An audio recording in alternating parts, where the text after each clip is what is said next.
Welcome to MilSpouse Matters, the podcast dedicated to encouraging military spouses.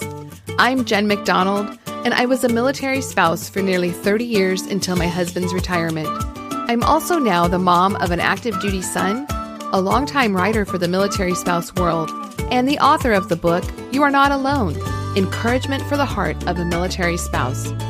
I created this podcast to bring you inspiration as you navigate your own military life, which can be amazing while also challenging. Whether you're dealing with a move, deployment, raising military kids, keeping your military marriage strong, or employment issues, we're going to talk about it. Military spouses, we're only stronger together. My goal is to bring you realistic hope and support for your own MilSpouse journey.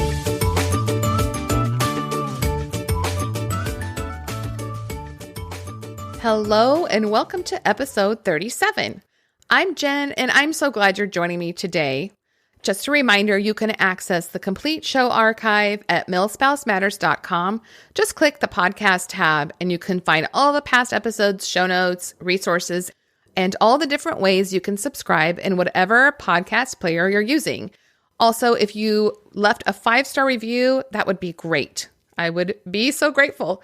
So it's the month of the military child, April, and while we won't be having our typical celebrations and ways of recognizing them, I wanted to give you an opportunity to shout out your military kids.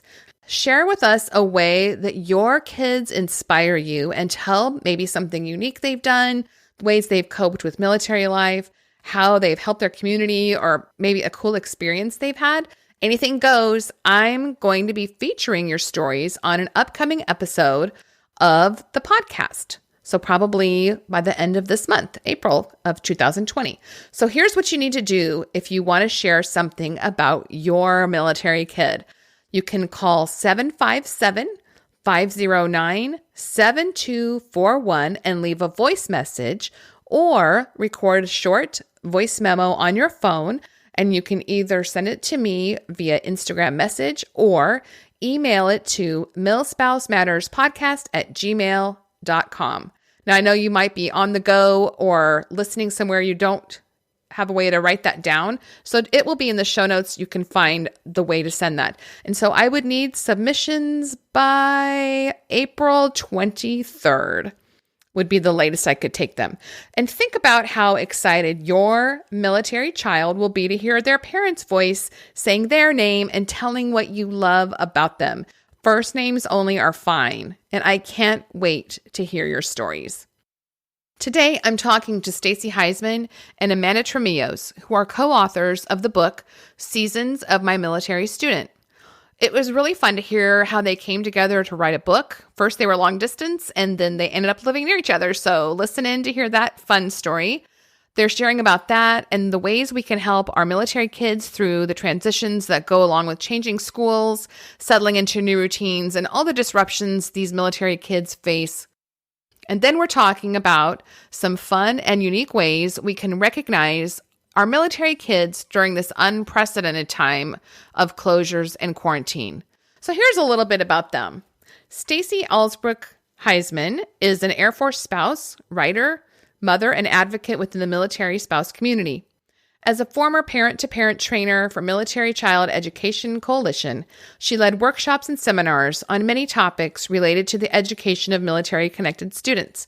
She is the co-author with Dr. Amanda Trimillos of Seasons of My Military Student, Practical Ideas for Parents and Teachers, Elva Risa 2018.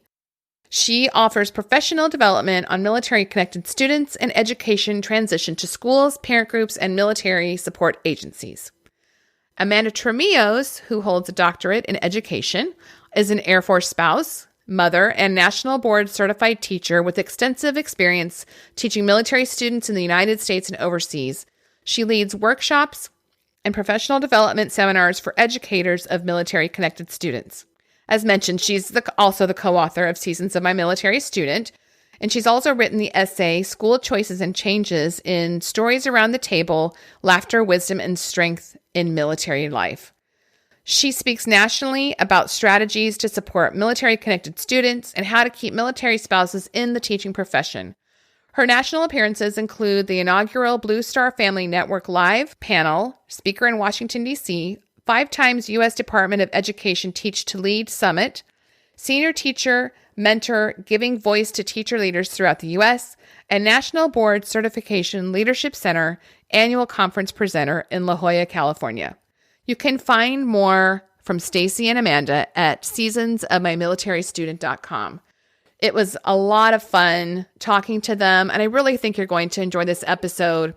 They both have such an obvious passion and expertise in this topic and are sharing so much wisdom with other military parents. So let's jump right into this discussion with these amazing ladies. Thanks for listening.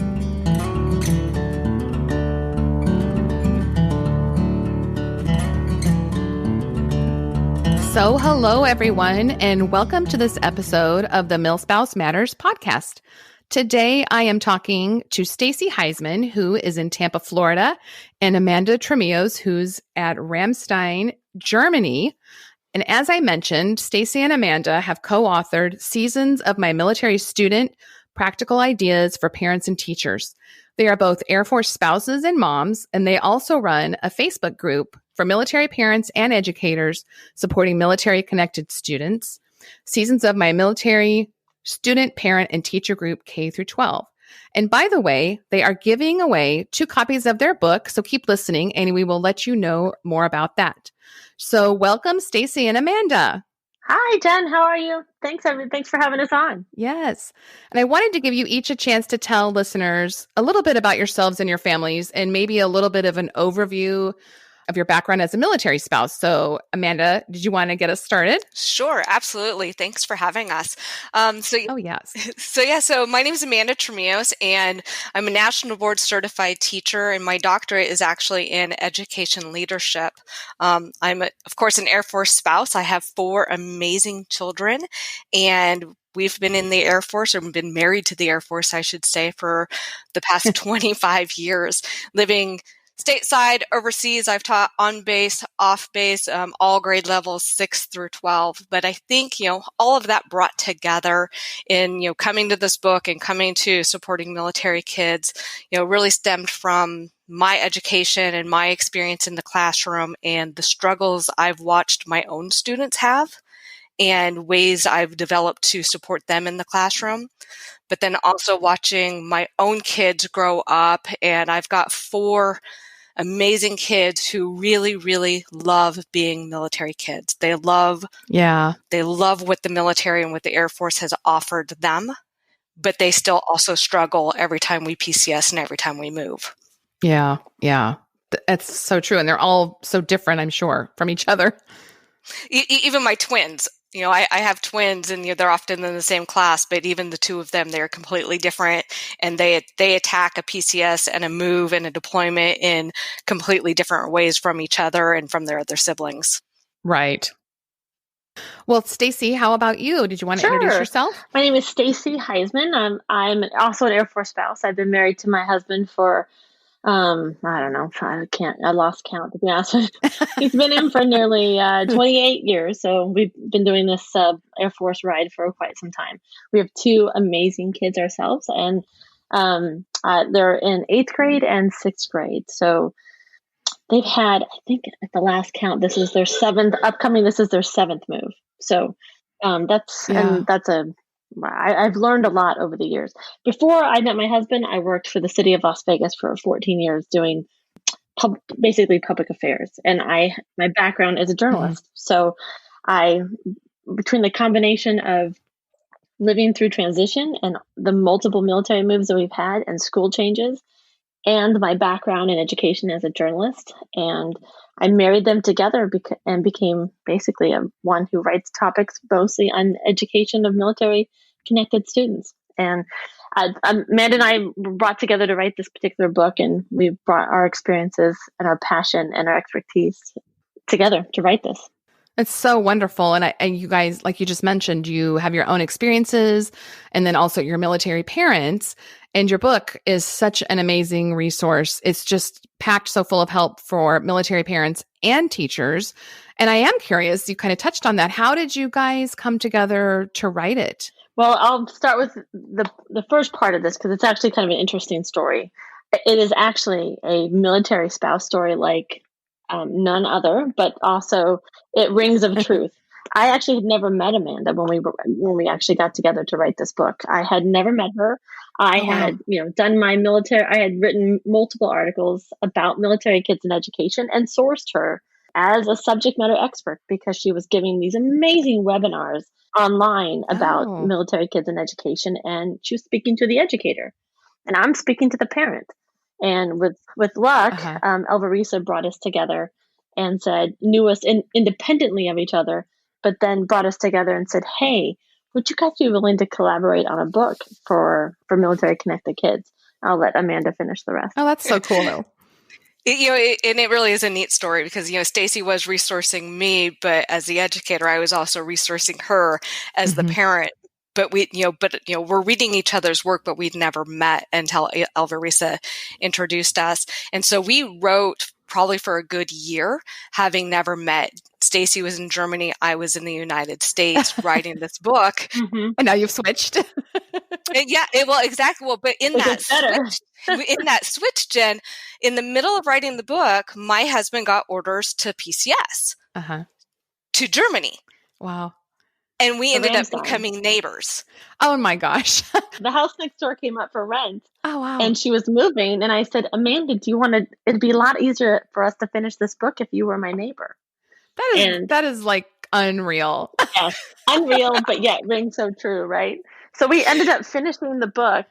Like, she'd come over for a glass of wine. We'd finish. I'd go over. We'd meet over. Our children became really good friends and actually best friends. And they played across the yard every single day. And then I got orders to move within a year. And I had to go back to the States. And we finished the book as I literally submitted the transcript as I literally got on the plane to get back to the United States. And we finished the rest of it, all the rest of the edits, with her in Germany and me in the United States. It's really a tale of military spouse life. That's really cool and so relatable, because how many of us have crossed paths and then, cross paths again like a decade later? But that's like the makings of a movie or something. Like it's so cool.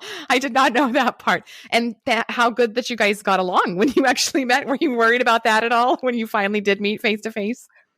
No, I wasn't. I mean, Amanda might have been scared to death of me. I don't know.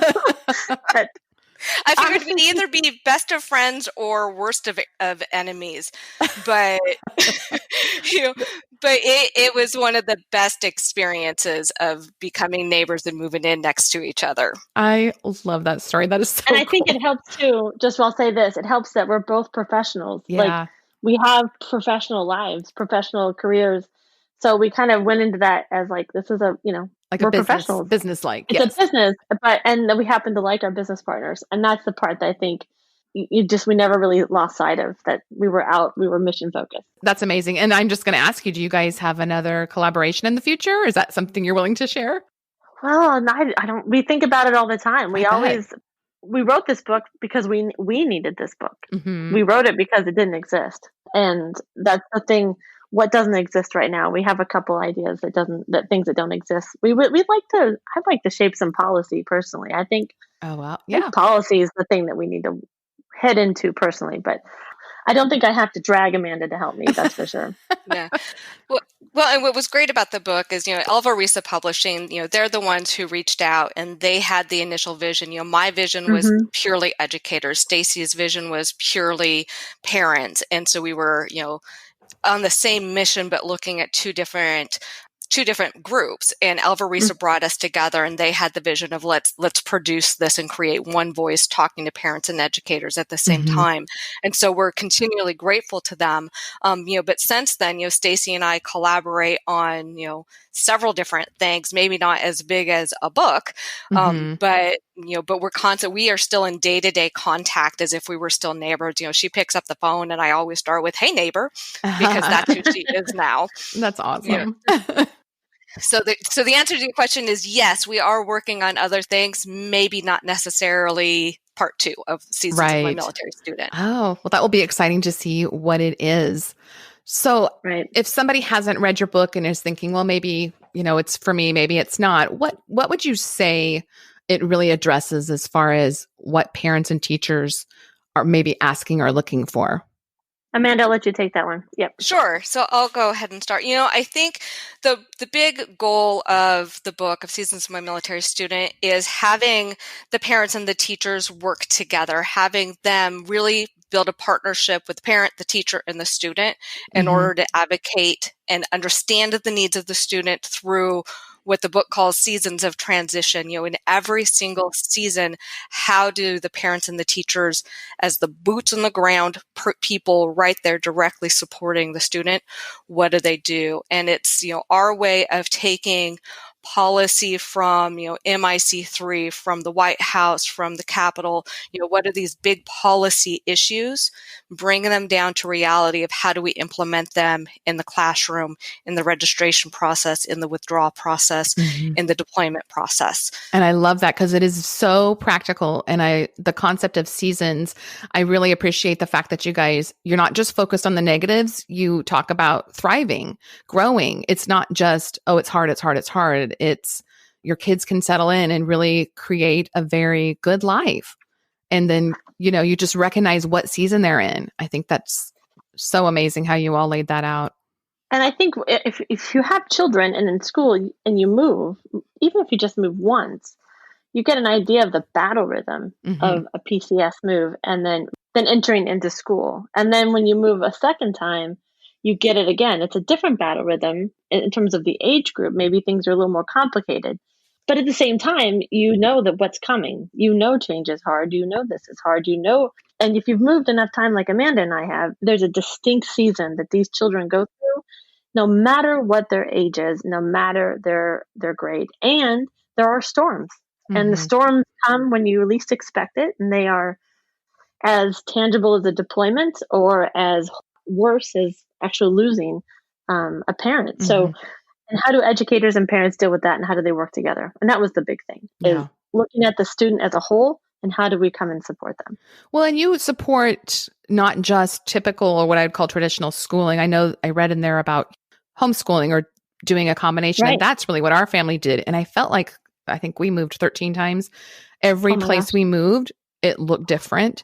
And one thing my husband and I would always say was, it's about the kids. It's not about what method are we most wedded to. It's like looking around, what will work for our kids?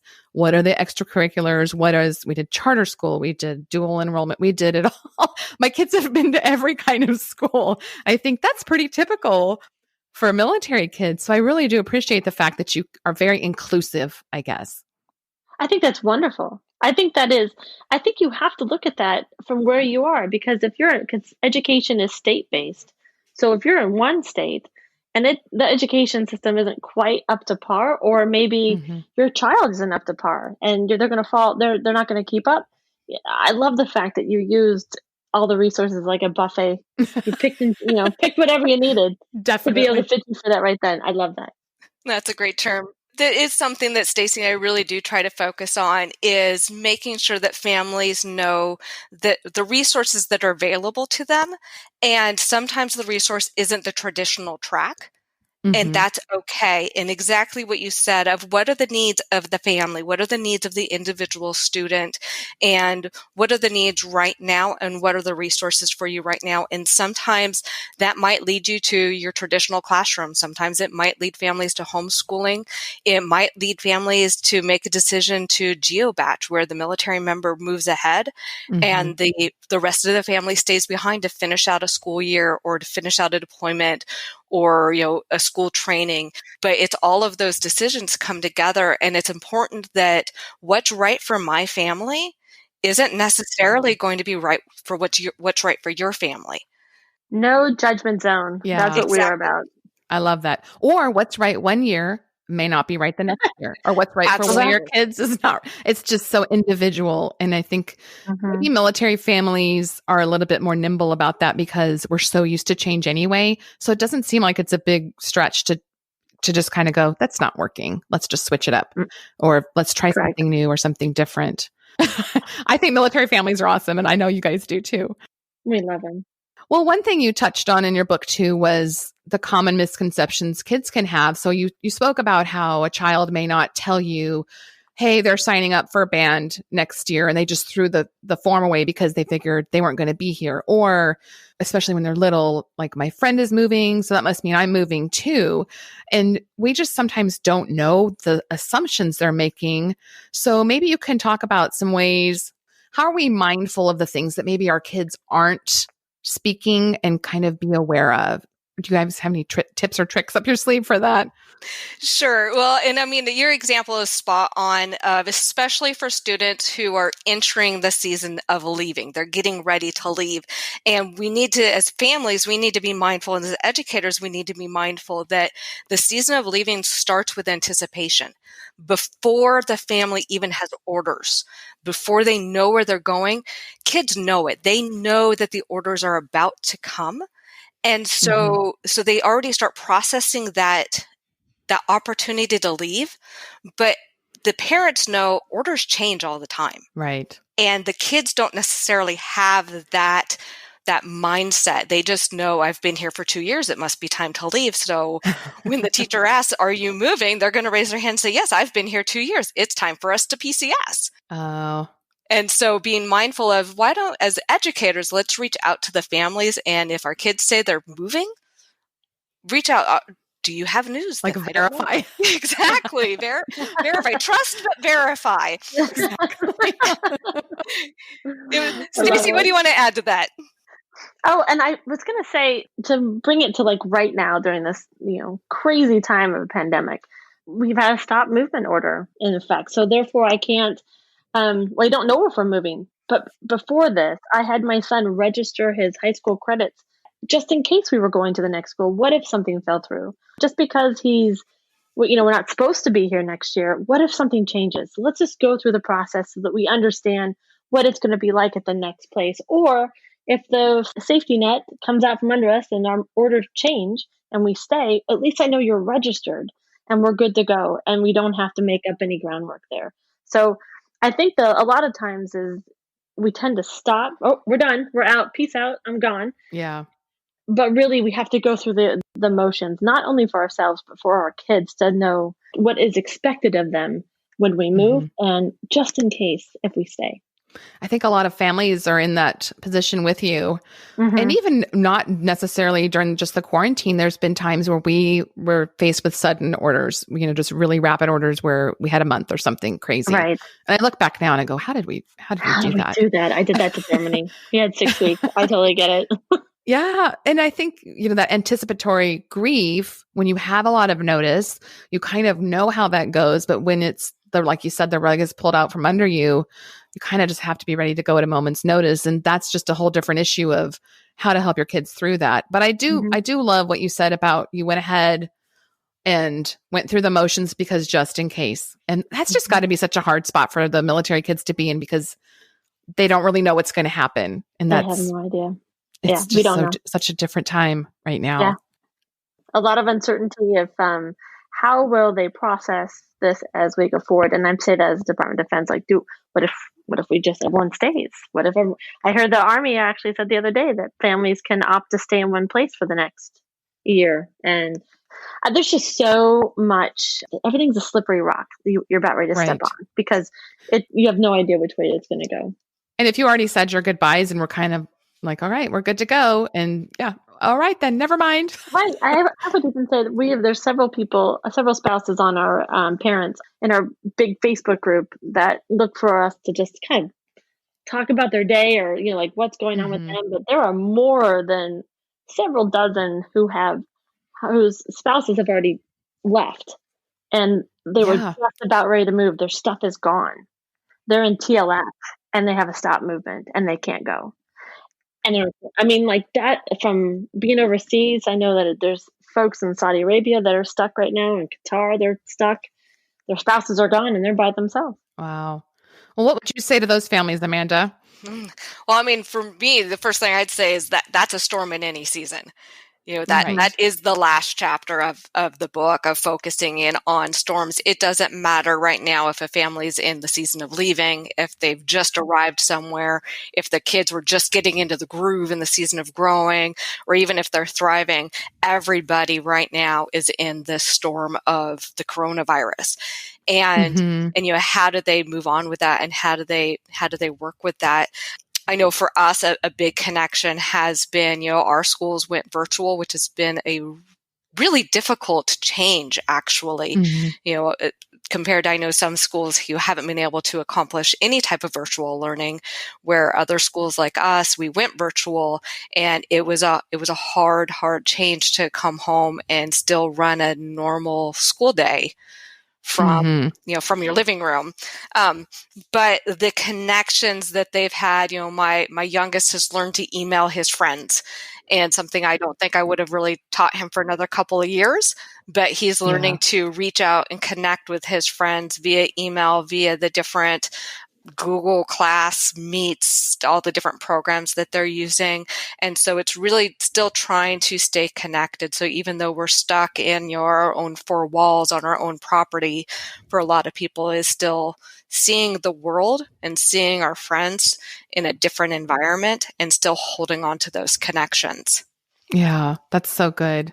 Well, Claire Wood was on my last episode. We were talking about some strategies for when what she calls it temporary schooling at home. And she was talking about how kids are going, "You're not my teacher." And the parents are going, "I don't want to be your teacher." I don't want to be your teacher. Nobody wants this. That's hilarious. So, just trying to have a little bit of a sense of humor about it, I think, because we don't know when the end is coming. No, and it's so different. And think about, for like Amanda and I, we're PCSing in a couple of months. Hopefully, one day we will be gone. But the patchwork of curriculum that we talk about a lot, overlaps and gaps, is, I'm coming from a place that has a robust e-learning because we have hurricanes. So school districts have to have a backup plan, because the school district can be wiped out yearly if with a natural disaster. So they were up and running like instantaneously. It was actually quite beautiful. But if I'm moving up to Virginia, they've canceled school. Just said, nope, we're done. All done. And they're done for the year? Yeah. School districts have just canceled school. So we're done. And it's Virginia has left it up to the individual school districts to do as they may. But for someone like us, this just adds another level of challenge of mismatched curriculum coming into a school year, when you already have a patchwork of curriculum for the 7 moves prior. So talk about continuity issues. issues. But we do have strategies to fix that. I mean, that's to help smooth the process. I mean, there are strategies any military families, parents can use. But it's just really, we're really in a very unique time. This is unprecedented. And some days my head just hurts thinking, what in the heck is going on, right? This will be the defining, or one of the defining episodes, I think, in our kids' lives. The ones that are growing up through this, they're going to tell stories of this time. And it'll be one of those things that marks their whole history. Post-pandemic. So really, it'll be pre and post. Well, and I'm so excited to hear our kids' stories as they're living through this and as this is really impacting them. Just watching the growth and the way students are stepping up and stepping out and taking initiative. I know, here, my own daughter on her own stepped up, and she was in a leadership group, and when school shut down, their leadership group shut down on campus, and she came, home really upset that this would be the only year the school's leadership group was not going to be able to produce their leadership project. And it really annoyed her. And so she reached out to her counselor, to the leader of the group, and said, is there any way we could do a virtual program? And immediately she was shut down. Nope, everything's canceled. And she kind of did the pushback one more time and said, but wouldn't it be amazing if the student leaders of our school found a virtual way to bring encouragement to everybody while they're at home, while they're scared in the middle of a pandemic?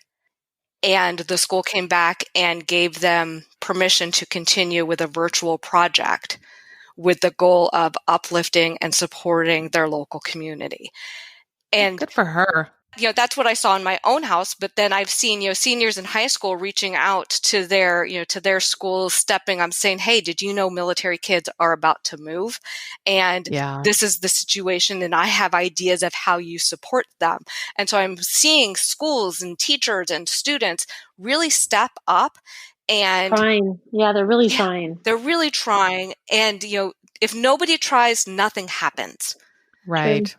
But it's the people who try who are going to be the people that we're telling stories about. And I'm so excited to hear in a week, in a month, in a year, in 10 years, what those stories of thriving look like in the middle of a pandemic.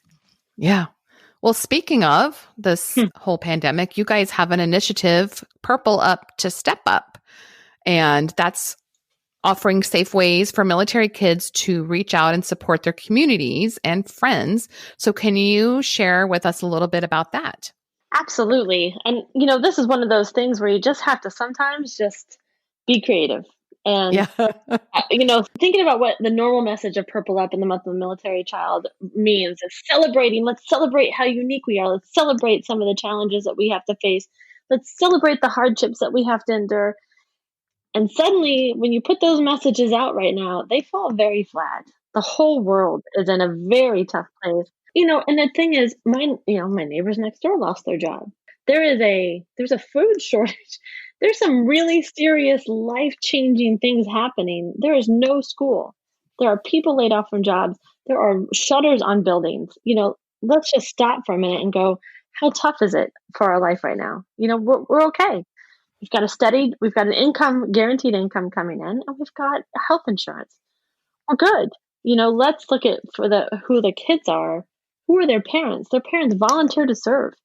They're the first one in and last one out. And these are the DNA in these kids. So this year we decided, we just thought about it.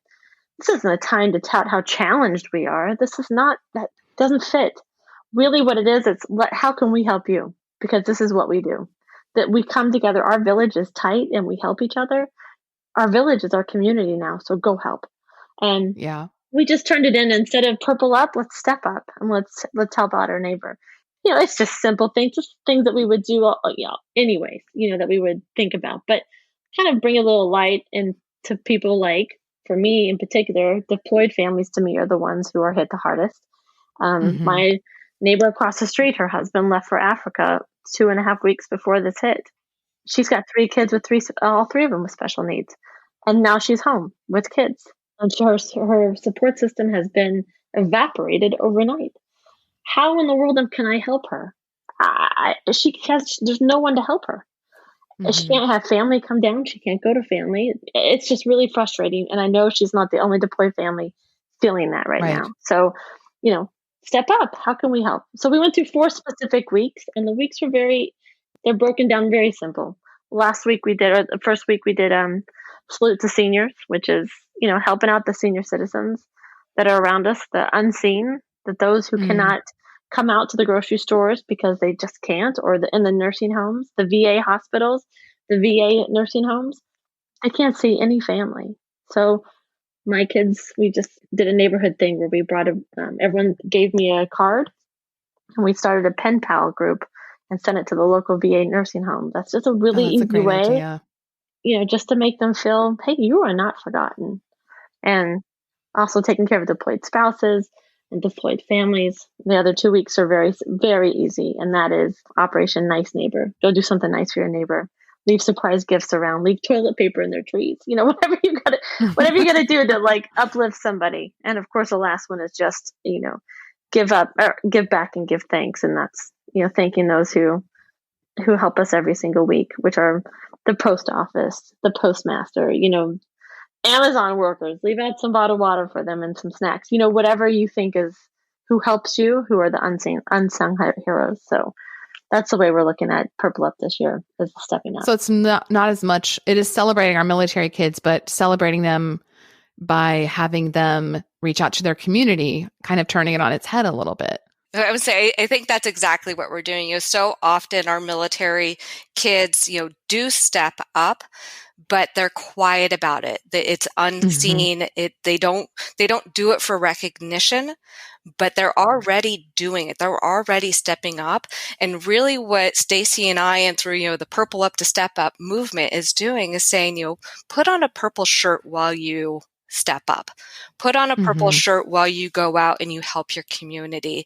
And, if you do something, if you chalk a walk, try doing it with a purple crayon. Or, my family, our neighborhood actually ended up painting purple rocks and making pet Oh, rocks and lining them on the walking trail in our neighborhood as a scavenger hunt for elementary kids. And it ended up being a scavenger hunt for everybody. Everybody loved it, but we purposefully did it in purple to say it is Month of the Military Child. It's the military children who are looking out for our community now.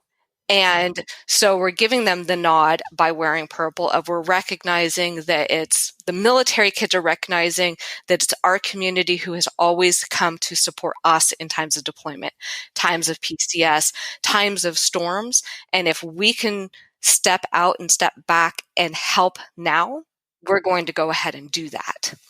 I love the idea of the community. And do you guys have any other thoughts about how we observe Month of the Military Child during this time? And our kids are all at home because I think people are kind of on top of each other and maybe a little tired of each other. And they don't, like you said, they don't feel in the mood for a celebration, but they want to recognize their kids in some way. Do you guys have any ideas for something that you could do at home?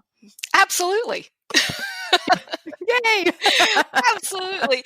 And Purple Up to Step Up is not to take away from the celebration of the kids, because we are still celebrating them. It just isn't the traditional Purple Up that we see every April. We'll go back to the traditional timelines Right. next year.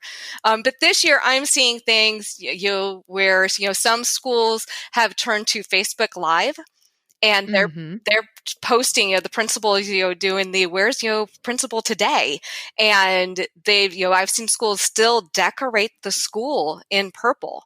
Now, obviously, that Oh, can't happen in somewhere that's a lockdown, but if the school's not locked down, the principal and administration is still going out and decorating the school, and then using Facebook Live to show their students that the school still celebrates them.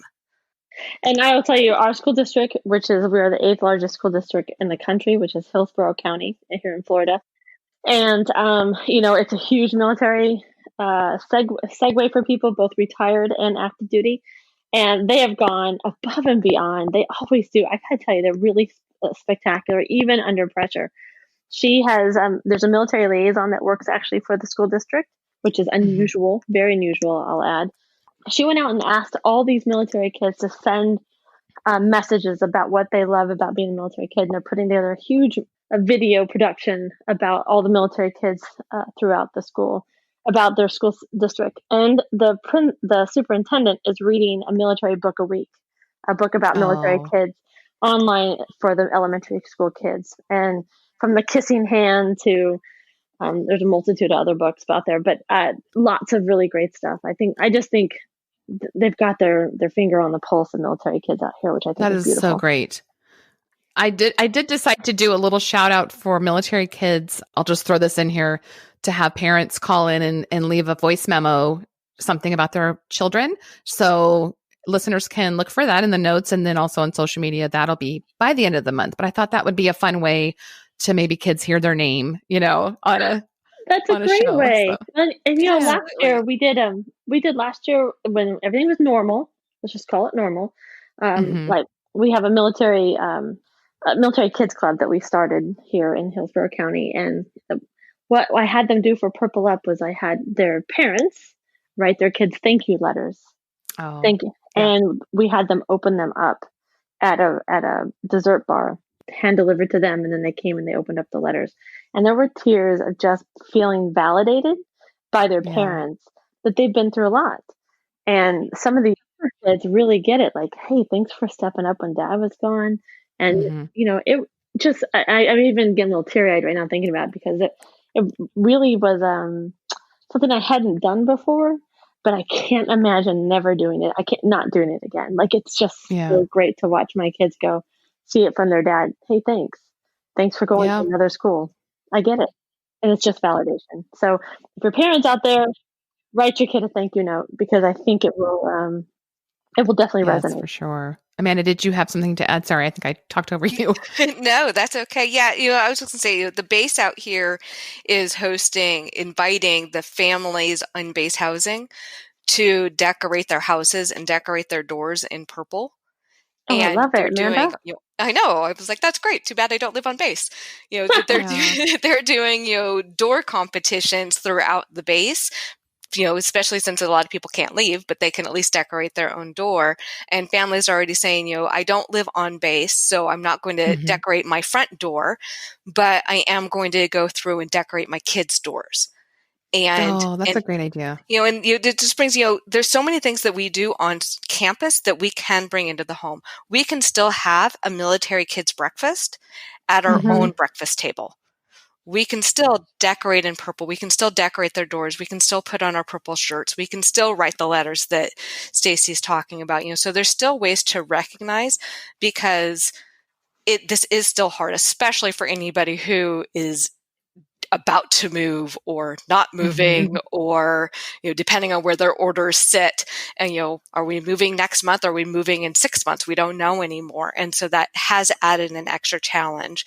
And so in a scary time, let's bring it home and let's find a way to celebrate and to encourage the kids. I love that. And it's simple. I think you guys are taking such a great approach to this, where being mindful of what's going on in the world and reaching out to our communities, while also making sure to recognize our kids during Month of the Military Child. I think that's just the perfect balanced approach you guys have. And so the hashtag is Purple Up to Step Up, right? Yep, Purple Up to Step Up. I would say the only other thing that I would add is, if schools really aren't sure what to do or how to support their military kids, it's okay for them to reach out to their student leaders. It's okay for them to reach out to their students and ask, how can we encourage you? What is a way that we can encourage you? Because sometimes we try to do so much for them without actually asking, what do they need? How can we help them in a way that's meaningful to them? So if a school is stuck and just really doesn't know what to do or where to go from here, they know who their student leaders on campus are. They know who their military kids are. It's okay to ask them and to get their advice. And I'm just going to add too, Jen, if I can, for those out there who are moving, some of the tools and strategies we've always talked about this time of year during Month of the Military Child is putting together what we call an education binder. And that is just gathering all the materials that you, from your child, from report cards to immunization records to work samples, standardized testing, all that stuff, that all needs to be gathered up now. Before you move, before it's too late, and hand carried with you, especially right now in a time of virtual learning where it's even more disconnected as we are connected to how do we transition out of school properly and getting ready to transition to a new school. So we advise that parents out there start their education binders right now for each kid. And there's a whole list of strategies you can use and things that need to go in it on our book website, Seasons of My Military Students. I was going to ask you if you had a template or I'm sure a resource for that. We do. And it's all on there, and there's lots of stuff. You can also Google it. But on our Seasons of My Military website, you can find all that.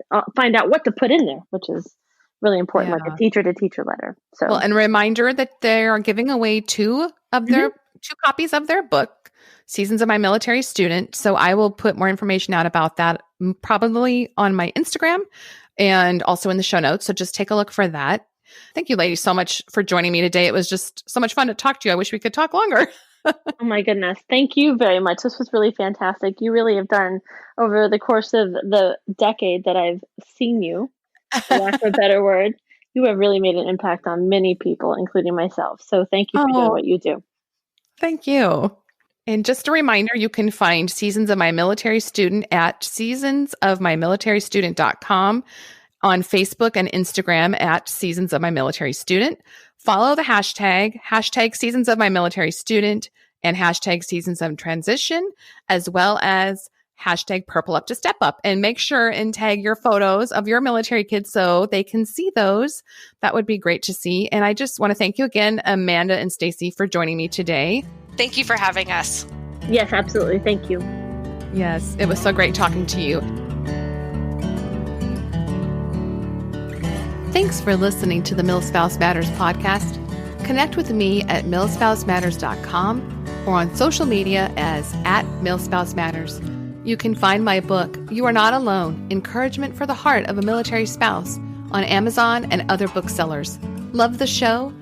Please leave a 5-star review in whatever podcast player you're listening, and then share it with someone else who could use it too. Until next time, have a great week.